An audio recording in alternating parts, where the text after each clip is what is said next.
All right. Allison, are you recording it? Yeah. Okay. I'm recording. If you were to a Pokemon. Talk to tomatoes.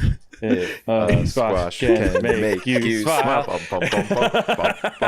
Do I have a show for you?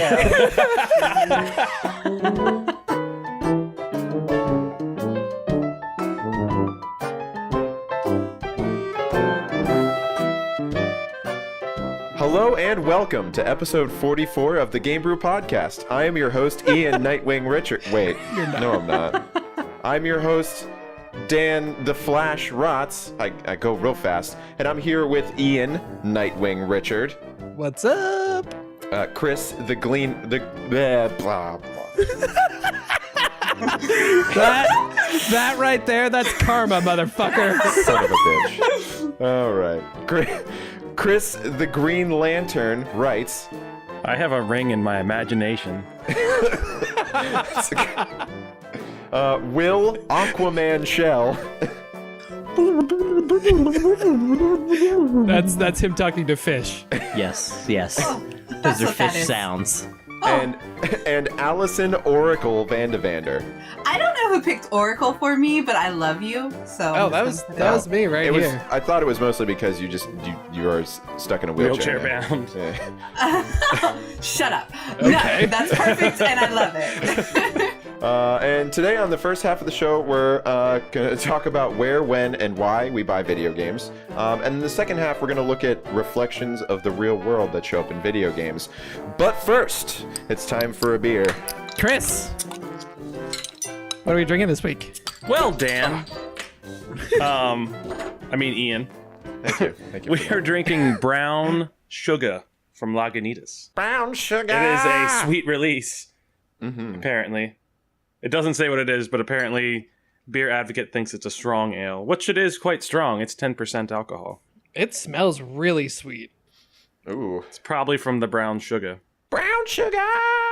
Yeah, that's very, it's very, everyone take a sippy sip. I'd like sugar and water. More. It's crazy to me that he's is Kingpin. He's Kingpin? It's the same And he actor. saves lives on That's awesome. CSI or Law and Order Criminal Intent. Oh yeah. Yeah. Anyways, back to the beer. Back to the beer. It's pretty good. It's kind of sweet. You're right. It is very you can't really taste the alcohol in it. Oh my god, are you kidding me? I'm getting heavy alcohol. I'm not. I am. Well, okay then. Fine. Jeez. No, I'm a... Maybe on the back end, but no, it's got a lot of flavor. It's a very this was a good beer choice for this right now. The sweet and toasted goes together nicely. Like it's sweet on the front, and then it's got like toasted, maybe a little bit of almondy on the back. Did you know that how brown sugar is made? No, how's it made? tell us, Ian. It's regular sugar and molasses. No. Oh, they put molasses in it? All right. Wow, That's that's what it amazing. Where'd they find all those moles? I'm going to have to saute some of those Moles. moles. Do you think that they grow back like the asses after they use them?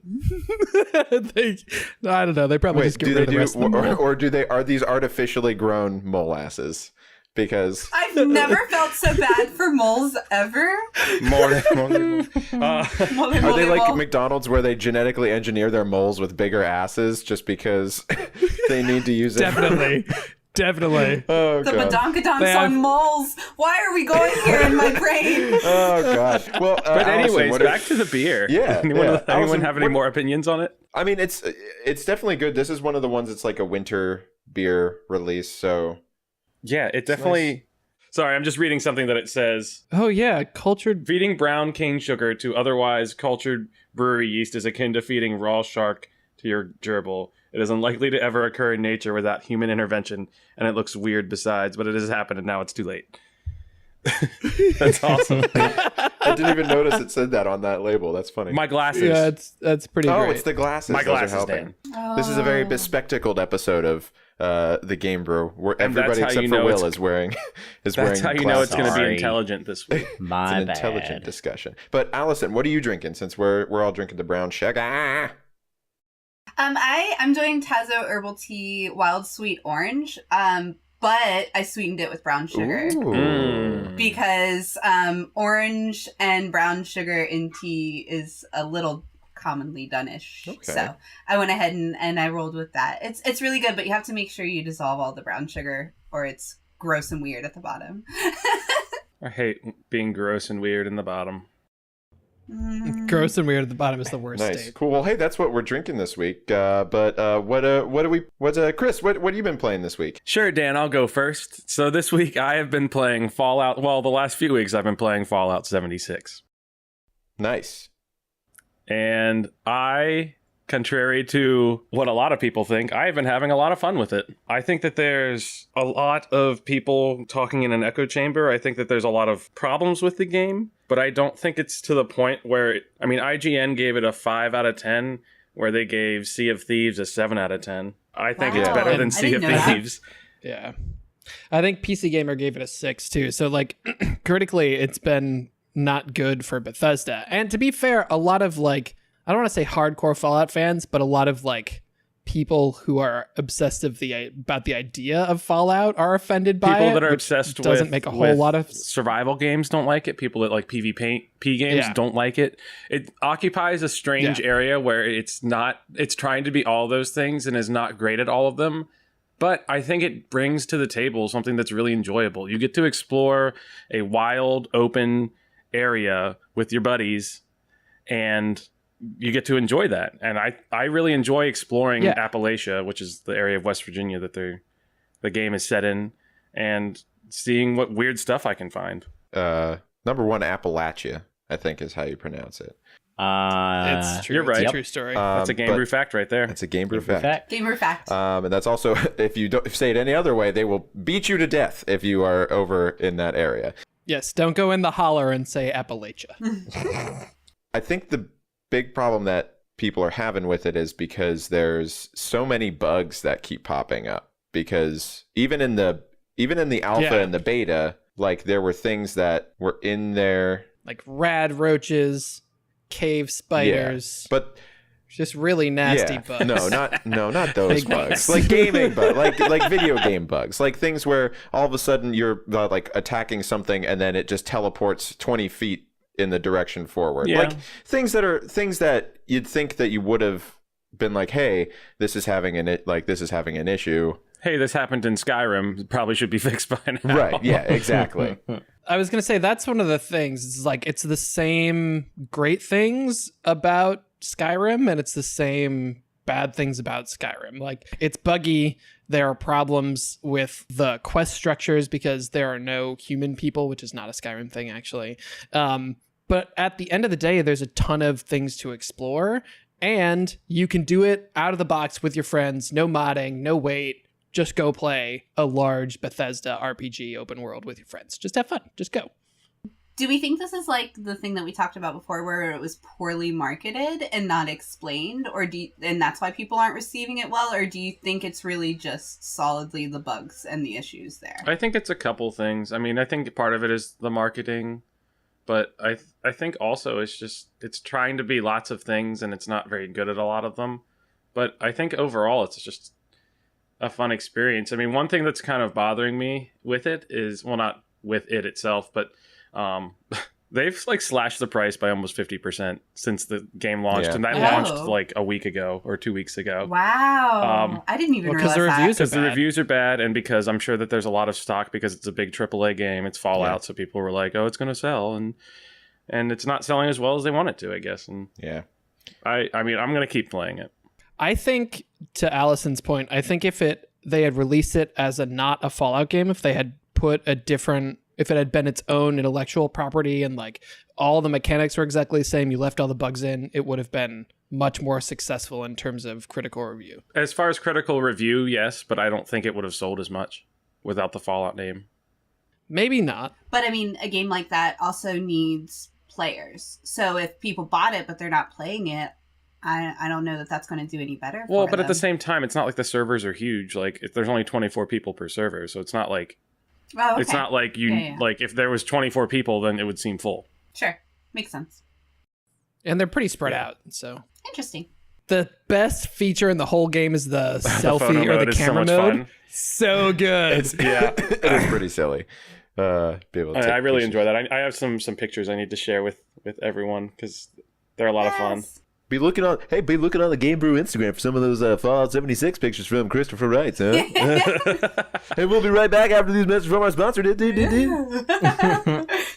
Ian, what have you been doing? Aside from Fallout 76, I picked up Battlefield 5 for Xbox One, and it's Battlefield. Yay! Hooray! More Battlefield. Were there any Um, innovations for this version? The resing or picking people up is just a little bit different. So everybody now can pick up someone as long as you're in a squad, and that's the biggest change from previous not like a Battlefields. Is they medic. really tried to make it so that squads actually That's work cool. together. So the medic can pick up anybody, but anybody in the squad can pick up any other I squad. like that. member. That's cool. Yeah, and they're also, you have the ability to build fortifications in certain game modes, so you can sort of like take a point and then actually build stuff up to be able to defend it, which is nice. And then other than that, it's just crazy Battlefield chaos, and I'm having a good time with it, playing with my brother and my brother's friends. I mean, as much as I hate to say it, I wouldn't recommend, unless you're like hankering for the newest Battlefield, I'd just say keep playing the one you have until this one goes on sale. But I'm having fun because I got people to play it with. Well, that's good. That's good. Battlefield it's an institution, just like Black Ops. And then, and then my brother and I, we went on this huge trip, right? We're doing a bunch of motorcycling out in the middle of nowhere, but I have a Switch. So I brought my Switch and we played like in the middle of nowhere, California mountains. We were sitting in a van when it was like 28 degrees outside. Very cold for California people. Playing Nintendo Switch like before we went to bed and just like setting it up and like hanging out in the van, That's playing board games. cute. Where was the van It located? was really great. What do you mean? Was it like down by the river? It was actually down by a river. Sorry, We're that playing my Switch in a van down by the river. Down by the river. Thank you. Continue.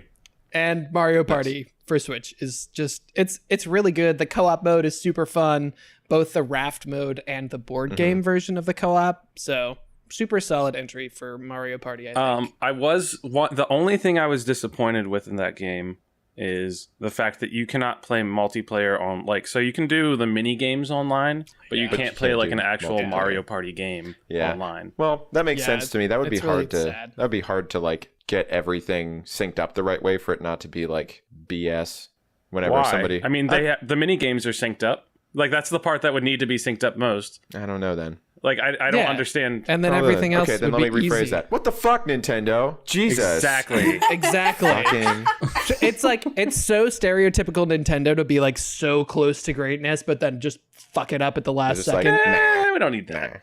It's so true. Well, that's cool. More Mario Party. Sweet. Will, what have you been doing? I rolled credits on SOMA about an hour ago. Oh, that's actually. right. Oh god, it's so good. He kept sending us messages about how scared It's he was when terrifying. he was playing it. It was great. There are so few, barely filling up one hand, encounters with like actual things that can hurt you in this game, but when you run across them, it is the thing of nightmares. It's like it's straight out of your own brain in this scene where it's like you can't get close to this thing, or it gets bigger as you get closer.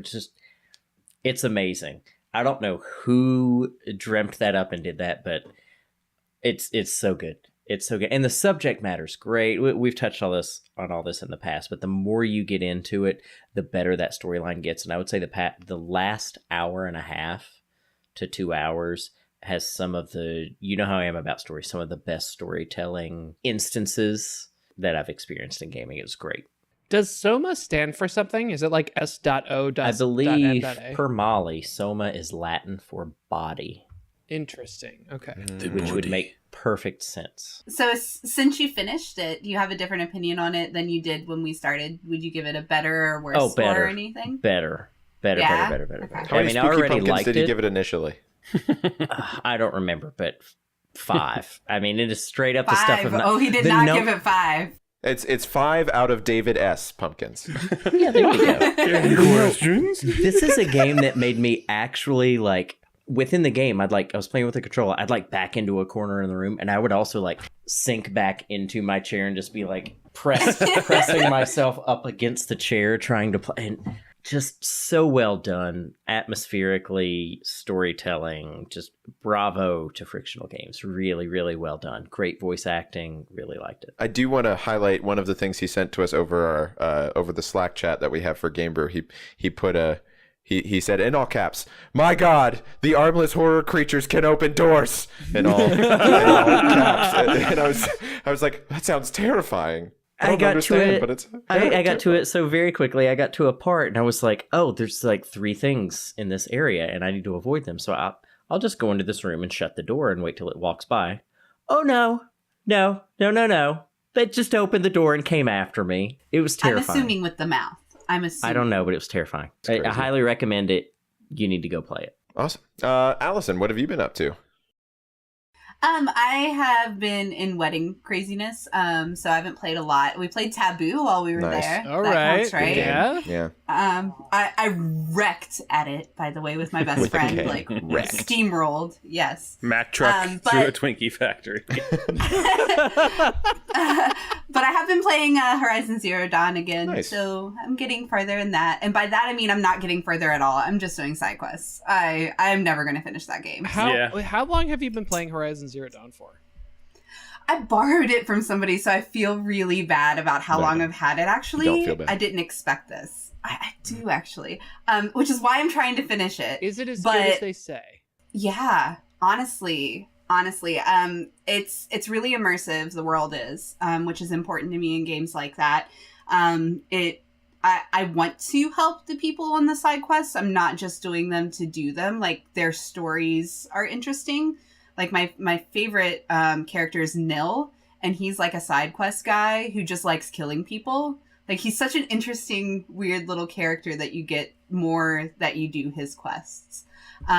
So it's things like that. Like, the characters are very, very interesting, very well done, and I am thoroughly enjoying it. Plus, I mean, bow's my favorite weapon, so you can't go too wrong in a game that gets the bow very right. Like, I feel good about the bow usage in that game. How do you feel about the Far Cry games? I like the Far Cry games too. I have not played the most recent 2, I think, though. 4 or 5. Yeah, 4 and or 5. Or Primal. Yeah, Primal does not count. So we not talk about that one? Yeah. We don't talk about Primal. I Primal. watched somebody play that, and then I kind of like, yeah. I kind of like stopped playing them at that point. Yeah, because I was going to say, I felt like when I was playing Horizon Zero Dawn, I felt like it was just a really good version of that kind of Far Cry formula. Yeah, that's how I feel too. I feel like this is what I wanted those to be a little more. Mm-hmm. It really gets it all right. Like, I didn't care about the side characters a lot in that, and the world didn't feel quite as immersive. And the bow in this is just so good. I totally agree with you about the characters. I think that Far Cry really stumbled after Far Cry 3 because they got into this like gritty, like, scary, dark underbelly of things and forgot about making characters likable. Instead just created these like super, I don't know, unlikable killing machine main characters flat. To like to try one to dimension. Just to try to be edgy for being edgy's sake, but it didn't have anything to say after Far Cry 3. Far Cry 4 I felt was that way. Far Cry 5 was just chaos, which is fun for a little while, but yeah, I mean, like, Nil is kind of that character where he literally is just like, I love killing to kill, but I kill bandits because then nobody's pissed at me. So you want to help me kill some bandits? And like, that's how it starts. And he develops more and more. But he's more than that, you know, he gets some layers to him, which is what Far Cry never did with those kinds of characters. And that's why I'm really enjoying the game. Mm-hmm. I need to give it back, but I'm having a hard time. I get it. Well, speaking of people getting mad at you for killing stuff, I've been playing a lot of Red Dead Redemption 2 recently. It's new. He never says that. He never says that, actually. It's not McCree. That's McCree. I thought that's why they put him in Overwatch. I know, right? But no, I've really like dove into it. Basically, all my free time. I haven't seen any of you in weeks because anytime I'm like, I'm not going to get on my computer. I'm going to go play Red Dead Redemption instead because it's so big. I'm probably like 25 hours in and I barely threw any of the main quests because I'm doing a lot of side things because I love side quests and I love all the other stuff that you can do in this game. And Red Dead Redemption 2 is no stranger to that. Specifically, oh my god, Jesus Christ, you guys. Just in case you're listening to the podcast, the Discord chat right now is lit. It's just crossbows and bows and that, which is funny because whenever you're hunting in Red Dead Redemption 2, if you don't use a bow to like kill the animals that you're hunting, Does it damage them? It like damages the pelts, so you get like bad. Oh. You get like I think bad that happened pelts. in one of the Far Cries too. I think so too. Four Yeah. and 5 and possibly 3. Yeah, and that's really cool. That's one of the, I spend a lot of time hunting stuff in that game. But in it you can't really kill people just randomly because usually somebody finds a body and then they turn you into the cops. You got to spend a lot of money to pay How off do that they bounty. know? Are they like CSI detectives? Well, I was just going to say, I find that really interesting because I haven't played Red Dead Redemption 2, but one of the things about the whole Wild West genre and the like storytelling and the idea of that is that it is lawless. And so killing someone seems like something that should, in that game, theoretically sometimes be something that you are punished for and sometimes not, to illustrate the idea that the law isn't in as much control as That's like true. a regular GTA. Well, and that's kind of what happens. But also, one of the main story points is like this Red Dead Redemption 2 kind of takes place towards the tail end of the frontier, like of the unexplored frontier stuff. So there's actually more, like the Pinkerton Agency is around. So cool. even if you do, like theoretically you do something, there are detectives that will probably still find you, even if you are. That's cool. It's kind of neat how they do that kind of stuff. And like if you do something wrong in one county, you can get a bounty, but if you go over the county line to a different area, you don't have to worry about it because after a few days the bounty goes away, which is kind of interesting. Cool. That makes sense. So you can like hide out. Yeah, exactly. It actually tells you that. It's like, yeah, you should hide out somewhere else and don't do anything wrong for a little bit until you get this bounty gone. Would you say that you'd need to occasionally get the hell out of Dodge? Shitty. Yeah, I guess you would say that. But the one thing that I really want to talk about with Red Dead Redemption is just how beautiful it is as a game. Like not just the way it plays, because it plays amazingly. It's Rockstar and it's one of their babies, so they're not going to mess it up. But I was walking through the woods. And the character, just in the game, I was just walking through the woods on my horse very slowly, and I was looking at the trees, and there was all this light shining through, so you can see like these rays, and there's animals running past, and I'm just like, oh, this is a pretty cool cuts. Wait a minute, this isn't a cutscene. This is just the game. Like this is just the weather at the time and the light at the time making stuff happen in the world that looks beautiful, and I'm just like, this is great. You got to get that golden hour up on the Insta. I'll get there. I'm gonna get that in there. Yeah, that's cool. I like that. That is cool, man. All right. Well, I think we've talked about video games for long enough. Well, let's talk about it's been a really eventful like past Yes, couple it weeks has. for video it games. has. So There's I think been it's a lot good of cool stuff. time to talk about some of them. We've all been very busy Yeah. consuming. But you video know games. what? But you can't really play video games unless you buy video games first. So, because on Friday, which was 2 days ago, on Black Friday, so it's the 27th. No, it's not. Today's the 25th. Today is the 25th of November, so it was just Black Friday. Tomorrow is going to be Cyber Monday, and that kind of prompted us into thinking, like, where do we go to get these video games? Do we buy them online? Do we get them in stores? Like, and what makes us buy these video games? Like, why did Chris decide that he was going to spend all his money on four copies of Fallout 4, 9 copies of Fallout 4 that he owns? Like, what made him want to do that? And that's kind of what we're going to talk about here for a little bit in our first subject, which is where, when, and why we buy. Well, first off, that was just a smooth transition there, Dan. Thank you. I gotta tell you, that was awesome. That was the stuff of legends right there. I do my It best. was great. I do okay. The Game Brew, we're pretty okay. That's our slogan. Game Brew facts. We're pretty okay. So where do you? Let's start with this then. Where do you buy your games? Like, what do you do? Are you more of an online buying person, or are you more of a physical copies of stuff sort of person? I almost always buy my games digitally, except for on my Switch. For some reason, I want the cartridges for my Switch. I don't know why. I kind of agree. I like for console games, I really like having the physical copy. For PC, no way. But for consoles, I don't know why. And like I don't know if it's just because that's something that's just ingrained in me from like my childhood of owning. And also there's not a lot of space on consoles a lot of the time to house like for the downloads all the time. Yeah. But yeah, I usually prefer a physical copy for consoles. When you're buying things online, do you buy them from a specific store? Because I think that's an interesting question too. Because Steam is such a giant, but there are really good reasons. There are really good reasons to avoid Steam or to diversify your platform buying. So I'll take a couple of examples here. So usually I'll go to the place I can find it cheapest. That's why you have a million games, right? Well, actually, Humble Bundle is probably the reason I have a million games. Humble Bundle. But there are certain occasions that I like to buy them in certain places. So GOG, have you heard of GOG.com? Mm-hmm. Yeah. Good old games. That's owned by CD Projekt.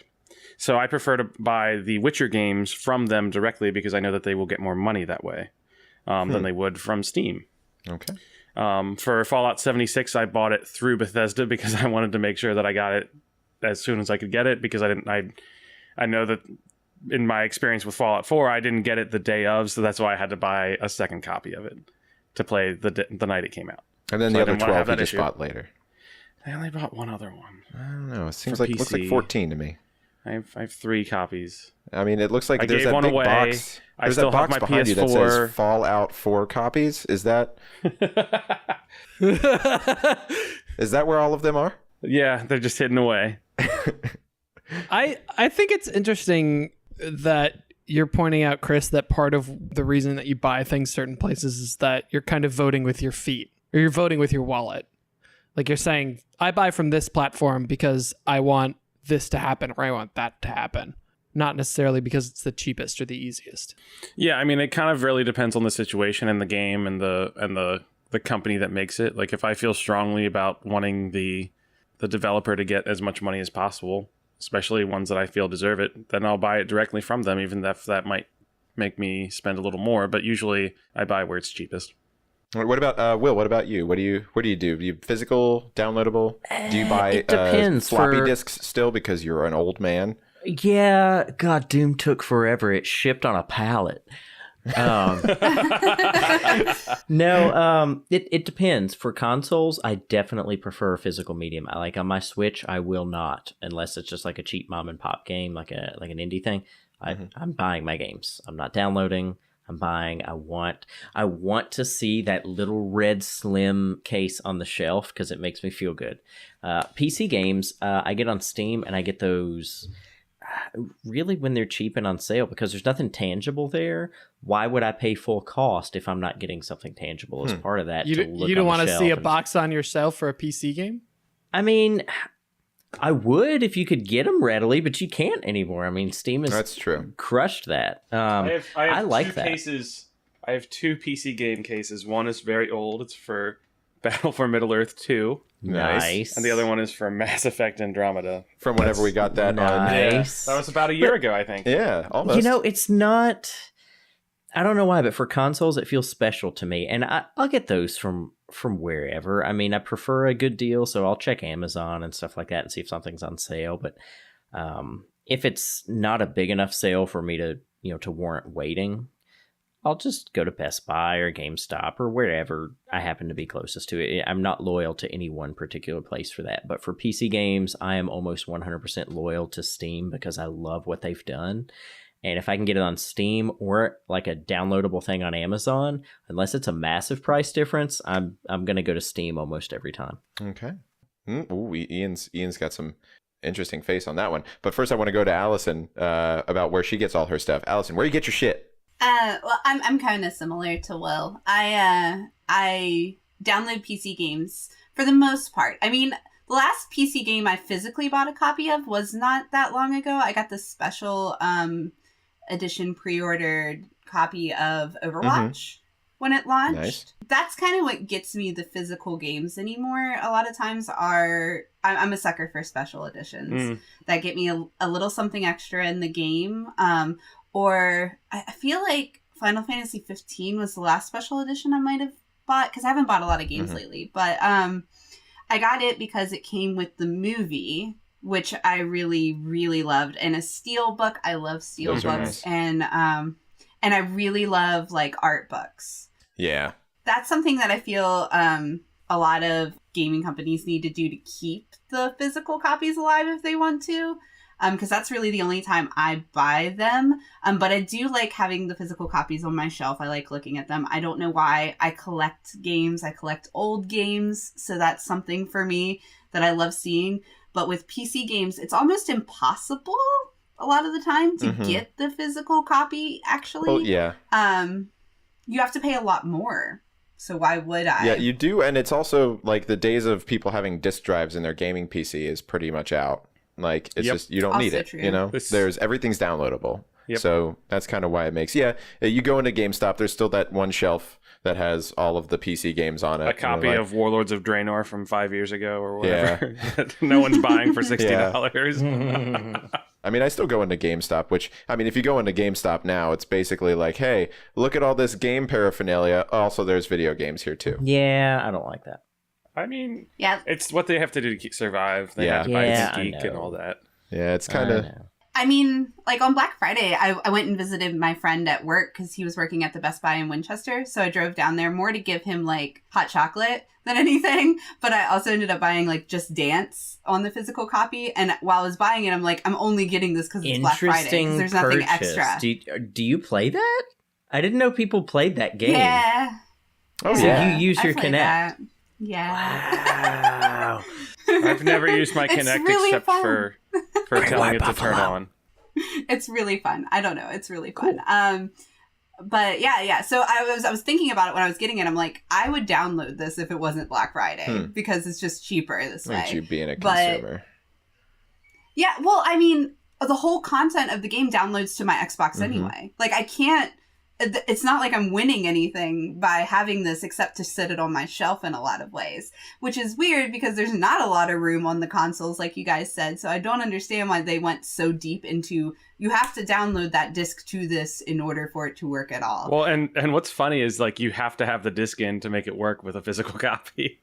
Right. So it's like I'm making it extra hard on myself by getting the physical copy. I feel like they're trying to shove people away from it in a lot of ways because it's cheaper for them to produce. Yeah. Chris, you had a point you wanted to... I've also noticed something about myself recently, especially with the Switch. There are certain games that I really want to buy for the Switch, but I also struggle with the fact that I want physical copies of them. And my example is Hollow Knight. I really want to have it for the Switch, but I don't want to pay for the download. I want to have the physical copy. The physical copy is not coming out until like January or February in 2019. So I'm still playing it on PC. Then, it's going to be, I guarantee you Hollow Knight physical copies are going to be really hard to come by. So like, I'm having a really internal Existential struggle, crisis. like, because I want it on the Switch, but a physical copy because it's on the Switch. It's weird. I don't know if That's anyone else has interesting. had that issue. No, I mean, I like to buy... See, here's my thoughts about this. Like, I download some stuff, and sometimes the reason that I download things is like when I downloaded Black Ops 4, I downloaded it on my Xbox because my brother could also play it too, because my Xbox is like the home Xbox, and then his is a different one. like the family Xbox. Yeah, exactly. Is it And like that's the- how yeah. I think. And I think my Xbox is somehow a home Xbox to my father's, which is why I have Fallout 76 whenever he downloaded on his. So it's just this endless cycle of people having each other's games. That's cool. But that's really the only reason that I downloaded it, was to play with my brother-in-law and my brother.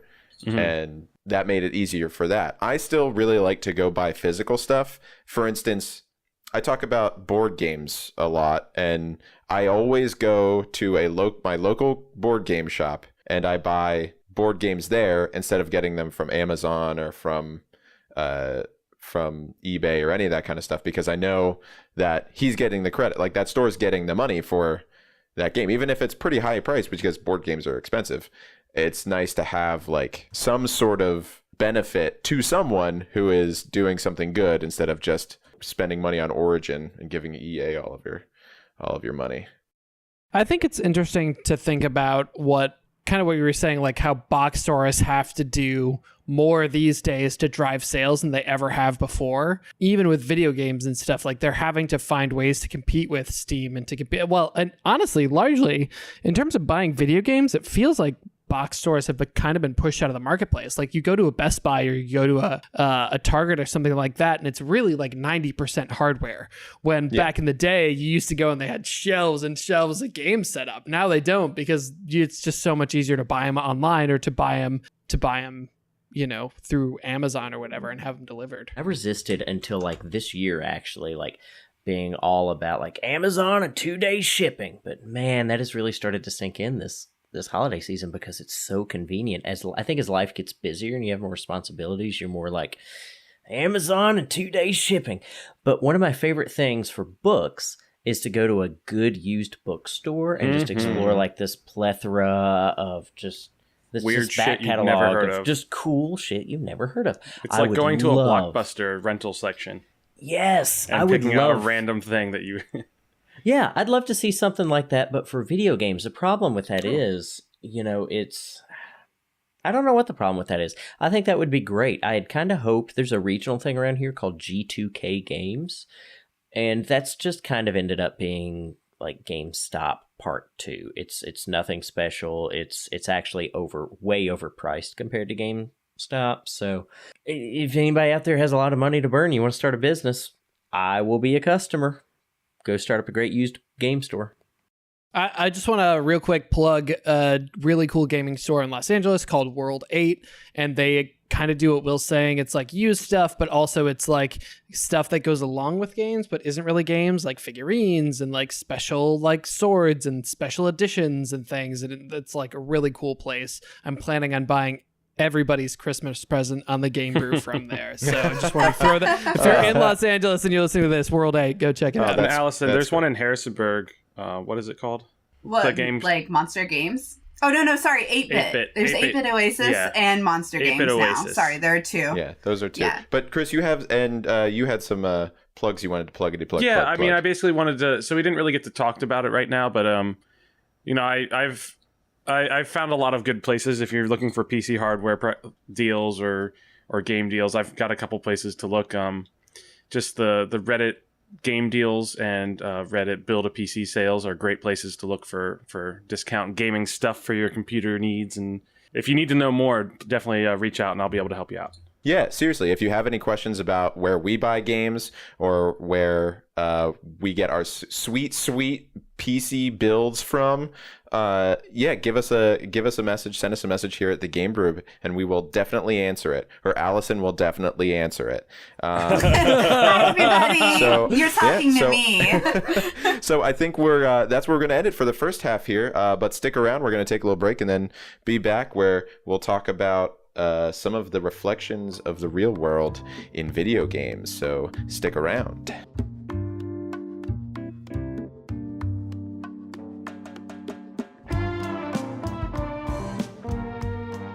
Hi everyone, Ian here. Just wanted to drop in real quick to say that I hope everyone's holiday season is off to a great start, and thank you so much for listening to the show. It takes a ton of work to make the podcast, and knowing that we have amazing fans out there like you, it really makes it all worth it.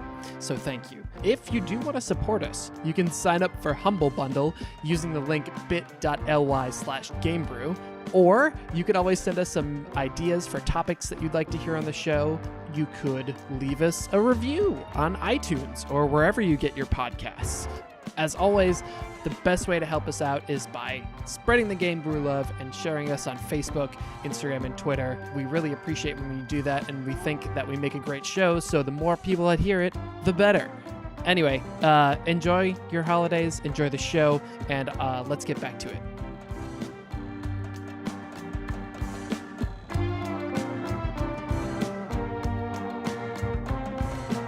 And welcome back to the Game Brew podcast here. I am special hosting Dan. Yay. Everything's awkward. Special hosting Dan. This is the only. This is the only. Oh, that's that new model out. Special hosting, Dan. Special hosting Dan. It's like a dating sim. Special hosting Dan plus wow. Wow. This is the one time that Ian's not tied up in my basement. Whenever I'm free. He is. He's free as a bird. But I do want to check in with the beer. How's it treating you guys? It's a potent potable. It is. It is really good. It is getting me drunk.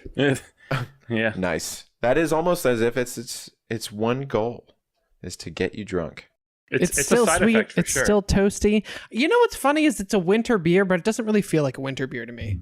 Like it doesn't Really? have the winter beers to me are very like they're spicy and they're heavy and they've got like crackle to them. And this is like sweet and it feels like a spring or a fall beer. Like this feels like a beach beer to me. It is Almost. not a beach beer It's for me. not a beach beer. I don't know. I was thinking earlier, like this is something I'd enjoy next to like a nice warm fire. 'Tis the season, Chris. It is. Do you have a fireplace, or are you just gonna No. light something on fire? I have an apartment. I'm just gonna, start a riot and drink this beer. Well, you do live in Baltimore, so that makes sense. It's a riot. Baltimore. It's a riot. That's all right. I'm from Philly. Apparently, we do it that way. What day? Oh God, it's Tuesday. Get the helmet. God damn it! No, I mean this is kind of nice. Winter beers to me are always like thick and heavy, not so much the spicy. 2 C's. Oh Thick, yeah, two two C's Cs. on that thick, like thick. Spicy boy. Not necessarily the spicy boys. It's more like the dark heavy, like not lagers, but more so like stouts. Or like brown a ales. dark ale. Brown Yeah. ales. Anything that's like darker amber in color, I'm a big fan of in the winter times. Yeah, I agree. But yeah, I'm enjoying this beer. It's very easy to drink. It goes down very easily. And Allison, how's that tea? Is it good? It's really sweet. Oh, is it It's too really sweet? Too sweet. The Yeah, face you it's made probably me too whenever you say it's really sweet. And you're like, oh, sweet. It's like that new significant other that just won't stop texting you, and you're like, It's good. yeah. It's going really well. Yeah. everything's great, super fun. I've taken a break from it, just like I would that significant other. But it's taking a break. going well. Yeah. Yeah, it's definitely something that I feel like I should have put more acid in. So the fact that I got the tea that was already infused with the orange maybe is a negative. I should have just squeezed orange juice in it. And maybe that would cut through some of the sweetness or something. I don't know. It's a lot. Well, let's move right on to our we want to talk about like how the video games kind of reflect the real world, because Chris told us a story about something that happened in World of Warcraft a while ago. Chris, do you want to tell that story for everybody on the... Yeah, so this was something that happened in Vanilla WoW, so in 2005. But it was basically there was a debuff from an end boss, Hakar the Soul Player, in the Zul'Gurub raid. And it was something that can... Indeed. Indeed. And so basically what this debuff did was drained your health after a certain amount of time and could be transmitted to other people around you, like in your proximity. And so generally these kind of debuffs go away after when you leave the raid, but people were going back to their home cities like Orgrimmar or Stormwind and infecting other players. Basically, everyone at a certain point died because everyone was just getting infected from other people that went to this raid. And epidemiologists kind of got interested in it because of how it kind of reflected how you might see the transmission of a virus or a disease in the real world. And I thought that was kind of very interesting, that something unintentionally reflected something that we see as a problem here. Mm-hmm. And that's like, there's video games now where it's all about like how viruses spread. Like what was the one that Will was playing? Plague Inc. Yeah, really Plague good game. Inc. Yeah, where it's a game about spreading viruses and disease. There was the movie Contagion that came out that talked a lot about that kind of stuff too. And there's isn't there a board game, Pandemic, which is kind of the same thing? Yeah, same thing. There's actually a really cool version. There's Pandemic, and then there's something called Pandemic Legacy, which is really neat. Basically, what it is like it changes every time you play it. Like you play it the first time, and you might draw a card that says, "Okay, you get to do this, but then tear this card up and you can't use it anymore. Like it might completely heal one disease, but then you can't do it anymore after that. So this kind of makes me feel like this is like, are humans inherently evil or like inherently like bad? However you want to phrase that sort of situation. Because it's like, we don't want to get sick. We don't want the world to die. We don't like diseases, but sometimes we it want to happens. play games with that. Yeah, I get it. Allison? I kind of think about things like Resident Evil and the T-virus here, where it's kind of a fear, right? It's within us all, so it's a driving factor to make us interested in whatever we're doing. So, you know, the idea of when you were playing Plague Inc. And it spread the way it did, and you could kill the whole world. It's interesting to you, and it's not necessarily that you're evil, but the fact that it seems like such a possibility, I think, is what makes it playable. And then in games like Resident Evil, they really derive the fact that this is a fearful thing that seems like it could happen and just spread anywhere. And it just kind of plays off of that trigger and is something that makes you want to see it play out. Okay. So it's something that drives the character in the video game is like, is me wanting to say like, oh my gosh, I don't want this thing to happen. Right. It feels possible. So it feels like a scenario that you could be a part of, and you want to see what could happen if, kind of. Okay. Yeah, it's sort of like roller coasters, but with diseases instead. Like, you don't actually want to be flung off the edge of a cliff, but on a roller coaster, that's essentially what you're simulating, right? Because it's exciting. It's the same way with like a disease or a plague, where like, no, you don't actually want everyone to get the plague, but thinking about everybody getting the plague is like transgressive and exciting for certain reasons. So what if? So that's why it's interesting as a topic. Interesting. Well, I mean, there's all sorts of like, that's one way, that scary fear is because I'm sure like when that happened, people were like, oh my God, what's happening? Like, I can guarantee you there was panic, like actual panic from people not understanding what was going on whenever this happened. It's like, was it meant to happen? Is it that kind of stuff? So that's the kind of negative stuff, but there are some positive reflections that are out there too. And that's what when Will started talking about some stuff, like, because you've been trying to get back into Eve, right? For a little bit. So one of the things that really interests me are economies in gaming. And there's two different aspects of that. There's the contained, we'll call it, economy that exists within the game world, such as Plex in Eve or Gold in WoW or whatever in whatever game you're playing. And that stuff, when intelligently structured, has actual value when there's an economy of goods and services that need to be purchased and a limited supply of money. And I think it's fascinating how well that often parallels the economy in the real world. Like in WoW, for example, if you need 8,000 pieces of linen, call me. The market price fluctuates. Like today, linen might be like a penny a piece or a copper a piece. Tomorrow, it might be 2.5 copper a piece. It's really interesting based on how much people are buying that from the marketplace, or how little they're buying that from the marketplace, how much that changes.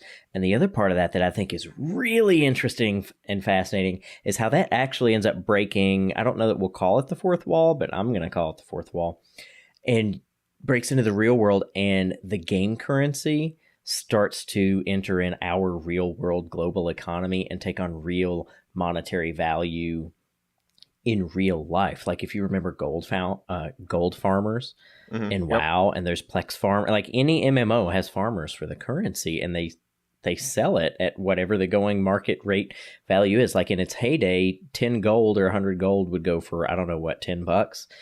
And now it's probably less than that, but I think that's fascinating. It's really cool. Yeah, and it's interesting that that you bring up the gold farmers, because one of the ways that WoW wanted to combat that was by selling tokens to provide game time to players. So you can buy a token that people are selling, and the players, I believe, bought that from Blizzard for a certain amount, and they can sell it on that server for a certain amount.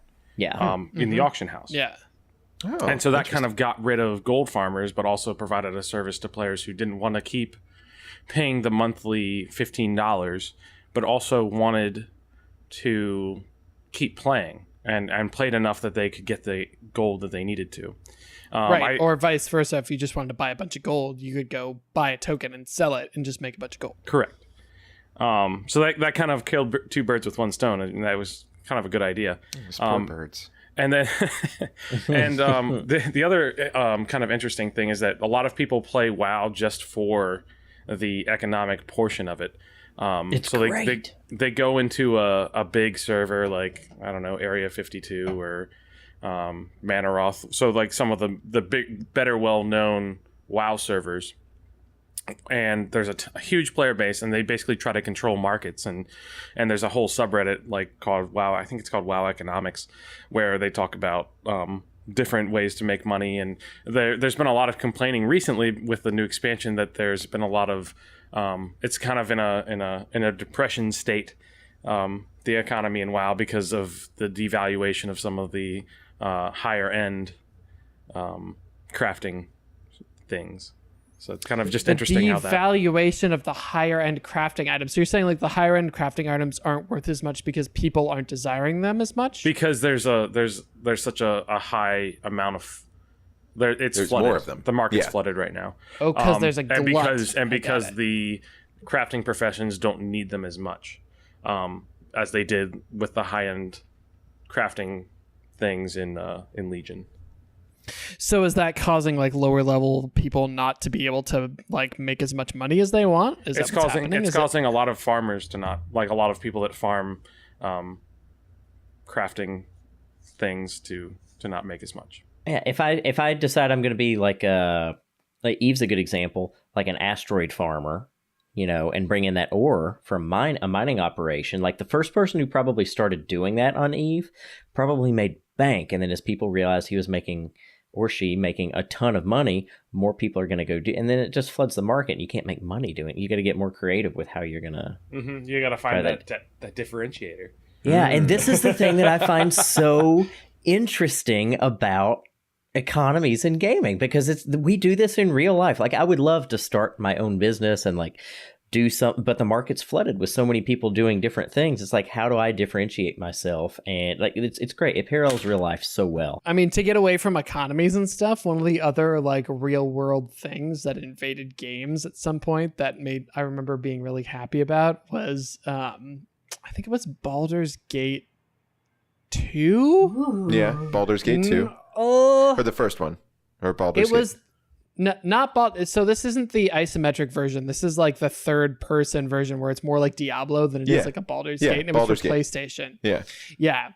And I think it's Baldur's Gate 2. In any case, the barrels that you broke in that game were one of the first for me examples of real world physics in that game. And so they would break and like actually fall over due to gravity. And I just remember that moment where being like, oh my God, there's gravity in games now. Being like a really big deal. They smash. It's amazing. Gone are the days of when you shoot barrels and nothing happens. Well, or there's just like a barrel animation and they all break in exactly the same, or in like a preset way. Oh, I see. So the pieces would just like...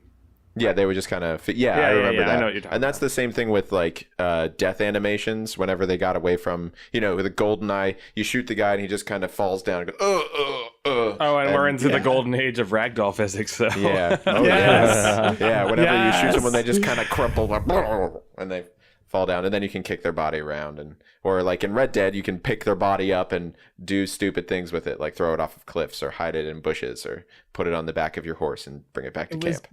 Baldur's Gate Dark Alliance. Yes. There it is. Fun story about that game, real quick. I once stayed up all night trying to see if we could beat it with my three best friends. Not your three breast friends? Not my three breast friends. No, just my three best friends. We stayed up all night seeing if we could go all the way through. We did not. We fell asleep because we were old. Did you really? I feel like that game's not that long. It's longer than you think, and it's also more tedious than you think whenever you have like a long goal in mind. One of the things that I think is interesting, because I've been playing Red Dead Redemption, because that's all that's on my mind right now. Dan, have you been playing Red Dead Redemption recently? I think I've been playing a little bit of Red Dead Redemption. But the thing that I think is interesting is like the moral choices that you can make in games these days, or the lack thereof sometimes. So in Red Dead Redemption, the whole thing is like you're an outlaw. With a heart of gold. Well, but that's kind of the thing is you can be a heart of gold or you could be it's like the Sith versus Jedi stuff. Whenever I do that, sometimes I go out and I'm like, okay, I'm going to be a Sith. You know, I'm going to do bad stuff. I'm going to be mean to people. I'm going to force choke some people. That's fine. But in Red Dead Redemption, it's interesting because these moral choices that you make, I find myself like I'm not acting like an outlaw. I'm acting like a good-hearted person instead. And sometimes I feel weird because that's not what the character is in the game. And that's kind of what makes me kind of go a little crazy sometimes. Whenever you're playing a video game and you're supposed to be like this outlaw or this kind of person, but then you're like, all the choices I keep making, because we have the ability to do that in video games now, are the things I would morally make, which are usually morally right choices. Well, and what's interesting about, like, I feel like a lot of games now are trying to get rid of, like, the BioWare Knights of the Old Republic black and white, like either you're a Sith or a Jedi. It's either here's this apple or I'm going to stab you in the face. Yeah, I think that good old Witcher 3 did a really great job of making you really think about choices, and it wasn't always clean cut what the best choice might be. It made it very gray, and you kind of just had to do what you thought was best instead of the obvious good or bad choice. I think sometimes in doing that, they lose a little bit of the punch from it, though. Like, there's something really compelling about going from a story where, like, someone is bad and becomes good. A redemption? Like a true redemption. That's actually really great, because in the first Red Dead, there's a growth of the character.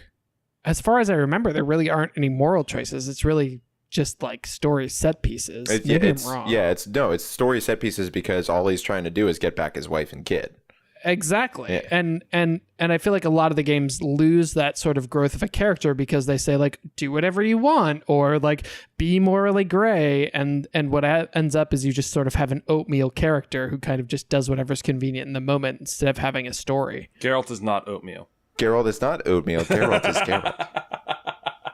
I think that's such a super important point, because we all know how we would like to act and address people and things we want to say to people on a daily basis, but we have to be so politically correct to survive in like the working world, you know, in whatever industry you're in. Otherwise, you're just going to upset people and get fired or never get promoted. You know what I mean? Mm-hmm. And you have to deal with these people. And video games give us an outlet to do either the right thing or the thing that feels good, or whatever we are on the inside that we can't normally do. Things we wouldn't normally do that we know that we want to so desperately, but we have to suppress that.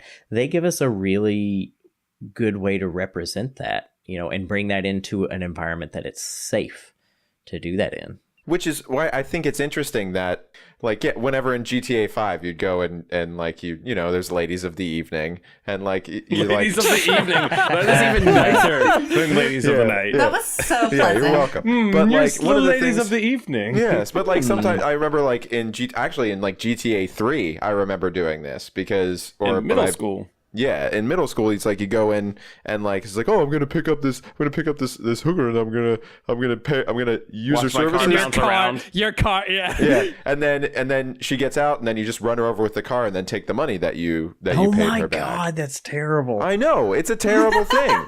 But like now, I never did that in GTA 5 because I was like, no, I'm not going to do that because she worked hard for that money, and I don't want to steal that from her. She works hard for the money. She worked so hard for it, honey. She worked hard for the money, so you better treat her right. You better treat her right. Oh, God. So here's two things I think about video games in this way. One, I do, or at least I think a lot of people play video games to escape reality. Right. So I'm not necessarily going to choose the thing I would choose in reality. Part of it is more because I feel like it's the best for the story, because I'm very story driven. So if I feel like whatever I'm doing is more what the character would do, then that's what I usually choose. Which in a lot of ways in games like Until Dawn did poorly. Yeah. Because I'm placing these characters into archetypes. And I'm making them make these choices that ended up getting them killed. Right, and I didn't do that whenever I started not playing them as the archetypes, and that's why they started dying, and why I had to change it and like go, oh no, I have to play them like they are themselves. Yeah, and it's one of those things of like that's kind of how I play video games. So in Horizon Zero Dawn, playing Aloy, when she makes her little choices, although they're not huge, at least they haven't affected my story a great deal yet. I know they do eventually. I'm picking things that I feel like she would do as a character, not necessarily what I would do as a person, even inside or in my daily life. Well, okay, and that makes sense. But I think in the like reflection of the real world, I think is kind of in that we do have that ability. Like, we didn't have to think before about, what's the morality of Mario jumping on some turtles' heads? Like, did that Goomba have a family? Have you seen the video of the Goomba? Like the Goomba who has like his whole life and he goes to training and he has a family and then he gets like annihilated by Mario within he's the 5 first seconds. Goomba in the game that you jump on. Yeah. Oh my god, it's brutal. Yeah, it's tough. It's tough. But it's like, that's not a morality question we had to think about before. And it's kind of... we want to see this reflection of the real world, like, because that's kind of the big question I kind of want to end on is like, do you want that sort of reflection or do you not want that? Like, do you want real world stuff in video games or do you not want that real world stuff? Because me personally, I'm going to go to Ian first because Ian has some points on it looks like. I think the best thing is to have a wide variety of games to choose from. And some of them, yes, you do want to have like real world feelings or real world consequences, and you want it to make a statement about what's going on in your real life. And other times you just want to be an RC car that's pushing soccer balls into a goal. Yeah. You don't feel like that reflects the real world? Other times you want to have like real emotions, and it just kind of, I guess, depends. But I think it really brings in immersion when you have something that can reflect the real world. Yeah, or that can reflect the way that you feel about people or the way that you do things in real life, like going shopping. And not just people, like economies and health and different things, like war even. Like the beginning of Battlefield 1. Or Surgeon Simulator. Yeah. That's totally realistic. Definitely a reflection there. Definitely. Totally. I think that games are something that, for me, are an escape.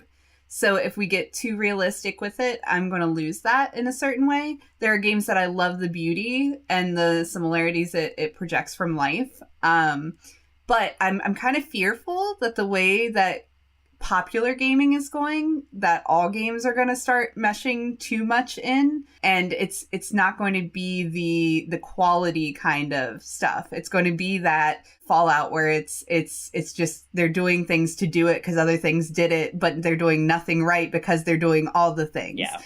Like the butterfly effect, like bringing that into games like they have when it's really pointless to what's going on in the game. And don't affect it. Those are the things that kind of make me fearful of it. So I don't want it as much anymore. It's great in the games where it's done well and done right.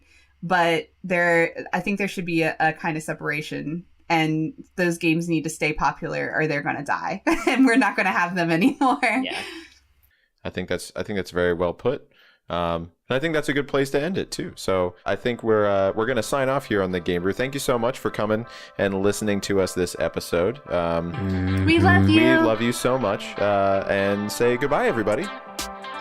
Goodbye, everybody. Bye, everybody.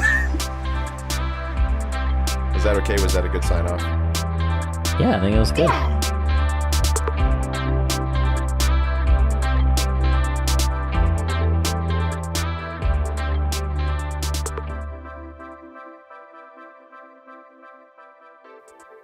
I think really Q-tips are probably for any orifice that you need them for. Q-tips are for any orifice. Q-tips Game Brew fact. explicitly say they're not for ears. Yeah, they they do really do. not. They You know do. what fingers don't say? The Hold on, I'll fingers do find not it. say that they're not for ears. I'll go get my Q-tip box after I use this and I'll Q-tips show in you. my ears every day. And you're going to die one day because of that. I mean, I don't do- know about that. I do Q-tips too, but like, are to ears as cigarettes are to lungs. All right. Hello, I'm Dan Rotz from the Game Brew News. This just in: William Schell dead today after a horrific Q-tip incident. I go to Chris. Let's go to Chris in the field for the details. Chris, what's the 411 here? Oh, it's horrific. Oh, there's just blood everywhere from his ears. And I didn't earwax. know. Oh, and the earwax. Allison, thank you for reminding me about the earwax. The earwax. It's just oozing out. Oh, the humanity. Oh, we have to warn you, if you are watching this right now, to let any children leave the room. This is not appropriate. They will have disturbing dreams. Oh, I just can't decide if it's more brown or more red from the blood.